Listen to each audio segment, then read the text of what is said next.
आइए दोस्तों, आज हम लोग साइंस में आज नया टॉपिक्स लेकर आए हैं, वो है कंट्रोल एंड कोऑर्डिनेशन। हम लोग सभी जीवों में नियंत्रण और समन्वय के बारे में जरूर सुने होंगे। नियंत्रण और समन्वय क्या होता है, आज हम लोग इसी को जानने वाले हैं। काफी इंटरेस्टिंग ये चैप्टर है, आप लोग इसको अंत तक वीडियो को देखते रहेंगे, बहुत मजा आएगा।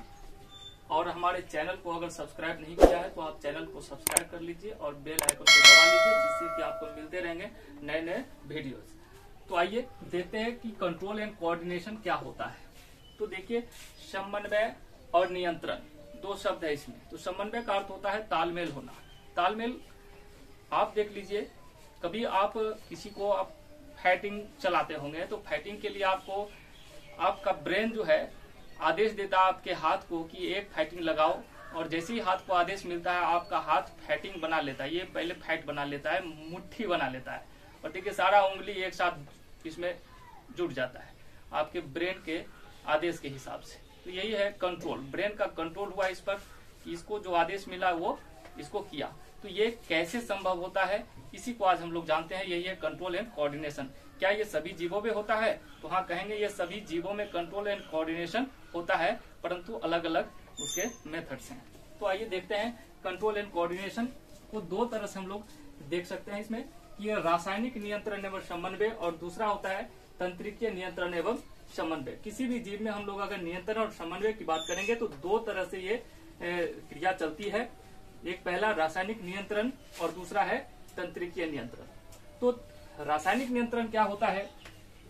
तो ये जो रासायनिक नियंत्रण है, ये इसमें रासायनिक विशेष प्रकार के रसायन निकलते हैं अंतःस्रावी ग्रंथियों से। और ये अंतःस्रावी ग्रंथि कहने का मतलब ये हुआ कि हमारे बॉडी में बहुत सारे ग्लैंड पाए जाते हैं। कोई भी जीव है उसमें बहुत सारे ग्लैंड्स पाया जाता है, और उस ग्लैंड वो चूंकि बॉडी के अंदर होता है, इसलिए उसको हम लोग उसको एंडोक्राइन ग्लैंड्स भी कहते हैं। तो ये एक विशेष प्रकार का रसायन सीक्रेट करता है, निकालता है, उससे स्रावित होता है, जिसको हम लोग कहेंगे अंतःस्रावी ग्रंथि। इसके द्वारा जो विशेष प्रकार का रसायन निकलता है, उस रसायन को हम लोग कहेंगे हार्मोन। क्या कहेंगे? हार्मोन। और ये हार्मोन बहुत सारे अंगों को कंट्रोल करता है, नियंत्रित करता है। इसलिए हम लोग इस रासायनिक नियंत्रण और समन्वय को हार्मोनल नियंत्रण एवं समन्वय भी कहते हैं। ये जो अंतःस्रावी ग्रंथि है, ये नलिका विहीन ग्रंथि होती है, यानी इसमें कोई नलिका नहीं होता है, कोई नली नहीं होता है जिसके द्वारा कि ये रसायन उस नली से कई एक जगह से दूसरे जगह जाता हो, ऐसा नहीं होता। ये जो अंतःस्रावी ग्रंथियों से निकलने वाले जो रसायन है, हार्मोन है, वो सीधे रक्त में स्रावित होता है, और रक्त के द्वारा एक जगह से दूसरे जगह जाकर के अंगों को नियंत्रित करता है। तो ये देखिए, ये जो रासायनिक नियंत्रण है केवल पौधे में ही पाया जाता है। ये पौधों में रासायनिक नियंत्रण और समन्वय पाया जाता है। ये दूसरा जो ये तंत्रिकीय नियंत्रण है, ये पौधों में नहीं पाया जाता है। तो हम लोग कहेंगे कि पौधों में केवल रासायनिक नियंत्रण और समन्वय ही पाया जाता है। लेकिन जंतुओं के केस में अगर देखें तो ये दोनों तरह के नियंत्रण पाए जाते हैं, रासायनिक नियंत्रण भी और तंत्रिकीय नियंत्रण भी, दोनों तरह के इसमें नियंत्रण होते हैं। तो ये क्या होता है, तंत्रिकीय नियंत्रण को थोड़ा हम लोग देख लें। तंत्रिकीय नियंत्रण क्या होता है? तो ये जो है तंत्रिका तंत्र द्वारा संपादित होता है। जंतुओं के बॉडी में तंत्रिका तंत्र पाया जाता है, जैसे ब्रेन हो गया, स्पाइनल कॉर्ड और तंत्रिका कोशिका, ये सभी मिलकर के तंत्रिका तंत्र का निर्माण करता है, जिसके द्वारा ये नियंत्रण और समन्वय यहाँ चलता है। तो केवल जंतुओं में यह नियंत्रण पाया जाता है। ये तंत्रिकीय नियंत्रण की व्यवस्था केवल जंतुओं में होती है, पौधों में नहीं होता है, क्योंकि पौधों में ये तंत्रिका तंत्र नहीं पाया जाता है। तो जंतुओं में दोनों तरह के नियंत्रण होंगे, रासायनिक नियंत्रण भी और तंत्रिकीय नियंत्रण भी। ओके, तो आज अब हम लोग देखते हैं सबसे पहले पौधों में नियंत्रण और समन्वय की क्या व्यवस्था है। तो हम लोग देखते हैं कि पौधों में नियंत्रण और समन्वय कैसे होता है। तो पौधों में नियंत्रण और समन्वय के लिए आपको पहले ही बता दिया हमने कि यहाँ केवल रासायनिक नियंत्रण होता है। केवल रासायनिक नियंत्रण होता है, केवल रासायनिक नियंत्रण पाया जाता है, जिसे उस विशिष्ट रसायन को हम लोग क्या कहेंगे, हार्मोन कहेंगे। तो यहाँ पौधों के केस में हम लोग देखेंगे, पौधों में मुख्य रूप से पाए जाने वाले हार्मोन एवं उसके कार्य।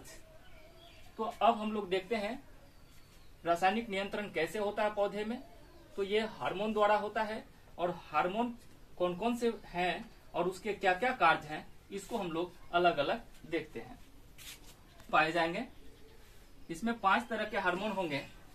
पहला होगा ऑक्जिन, दूसरा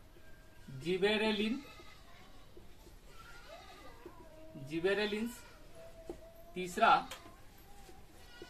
साइटोकाइनिन, चौथा है एब्सिसिक एसिड,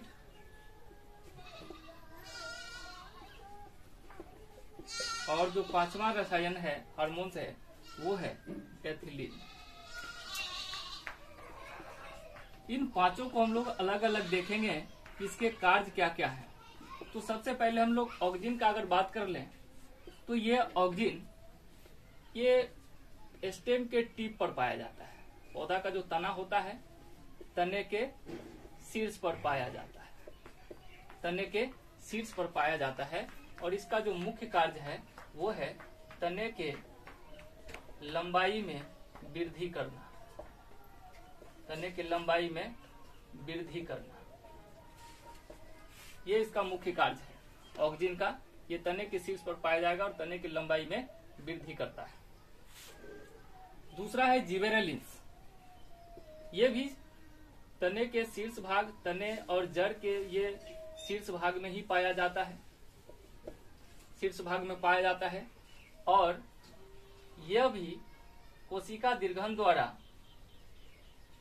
कोशिका विभाजन और उसके आकार में बड़ा करके उसको, ये कोशिका दीर्घन जिसको हम लोग बोलेंगे, दीर्घन द्वारा तने के लंबाई में वृद्धि करता है, तने के लंबाई में वृद्धि करता है,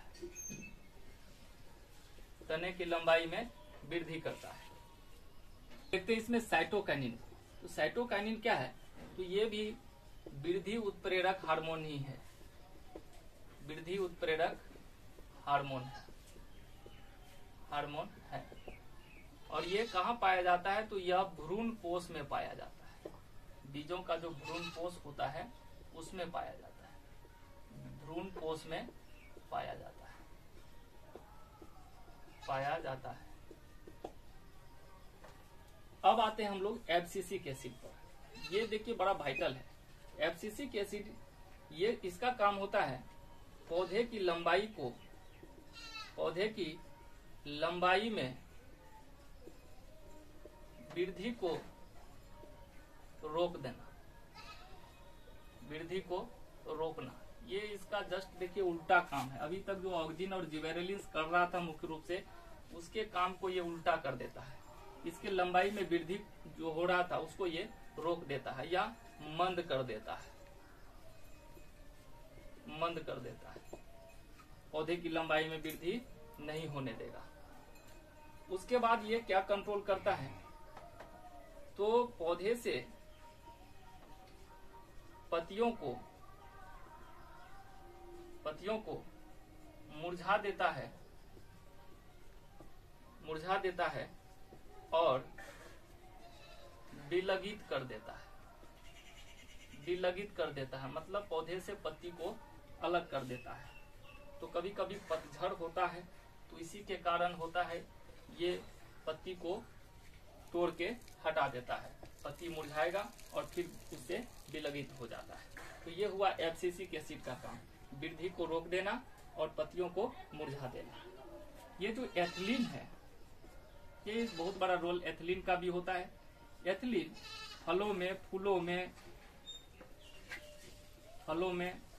पत्तियों में, फूलों में, पाया जाता है। और यह एकमात्र गैसीय हार्मोन है। ये क्या है? गैसीय हार्मोन। ये गैसीय हार्मोन है, मतलब गैस के रूप में ये पाया जाता है। और इसका जो मुख्य कार्य है, यह फलों को पका देता है, फलों को पकाता है। इसलिए एथिलीन को फल पकाने वाला हार्मोन भी कहते हैं। फल पकाने वाला हार्मोन कहते हैं। फल पकाने वाला हार्मोन भी एथिलीन कहलाता है। तो आप जान गए